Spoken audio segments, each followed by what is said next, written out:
অনেকে দেখা যাচ্ছে মাস্ক পরে নামাজ পড়ছে, এক্ষেত্রে ইসলামের বিধান কি? যদি মাস্ক পরে নামাজ পড়াটা তার জন্য জরুরি হয়, অনেকের অ্যালার্জির সমস্যা আছে, ধরেন এসি চলছে বা ফ্যানের বাতাস আসছে নাক দিয়ে, এটা তার প্রচুর হাঁচি আসার কারণ হয় এবং তিনি অসুস্থ হয়ে পড়েন, তাহলে নিরুপায় হয়ে তিনি এটা করছেন, তার জন্য এটি জায়েজ হতে পারে ওই সময়ের জন্য।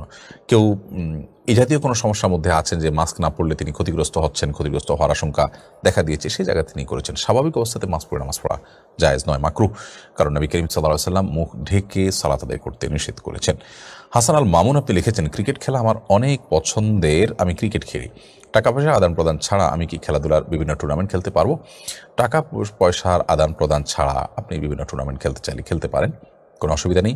এবং সেই ক্ষেত্রে অন্যান্য যে শর্তগুলো আছে মানে খেলাধুলার যে আপনার বৈধ হওয়ার জন্য, সেগুলো আপনার পাওয়া যেতে হবে। ধরুন সেখানে আপনি সতর উন্মুক্ত করবেন না, সতর উন্মুক্ত করা ছাড়া আপনি খেলবেন, সেখানে আপনার টাকনুর নিচে প্যান্ট পরবেন না, মানে অন্য যে সাধারণ সময় যেগুলো নিষিদ্ধ সেগুলো কোনোটা যেন খেলার মধ্যে না থাকে, টাকার আদান প্রদান তো থাকবেই না।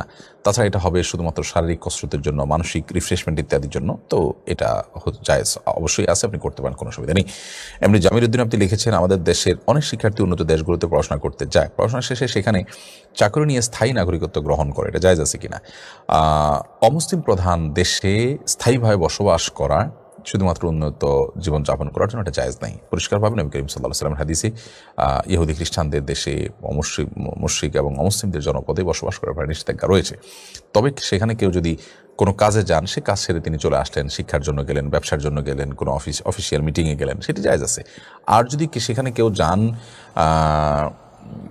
স্থায়ীভাবে বসবাসও করেন, উদ্দেশ্য হয় সেখানে দাওয়া পেশ করা, সেখানে ইসলামের সৌন্দর্য ছড়িয়ে দিবেন, এটাই তার মূল মিশন, এটার জন্য তিনি যাচ্ছেন, পাশাপাশি সেখানে উপার্জন করছেন, থাকছেন, সেটা তার মুখ্য উদ্দেশ্য নয়, তাহলে সেটা অবশ্যই জায়েজ আছে। সাহাবা ইকরাম অনেকেই পৃথিবীর এমন অনেক অঞ্চলে ছড়িয়ে পড়েছেন এবং সেখানে তাদের মৃত্যু হয়েছে, সেখানে তারা শেষ পর্যন্ত ছিলেন যেখানে মুসলমানদের প্রাধান্য এবং আধিক্য ছিল না।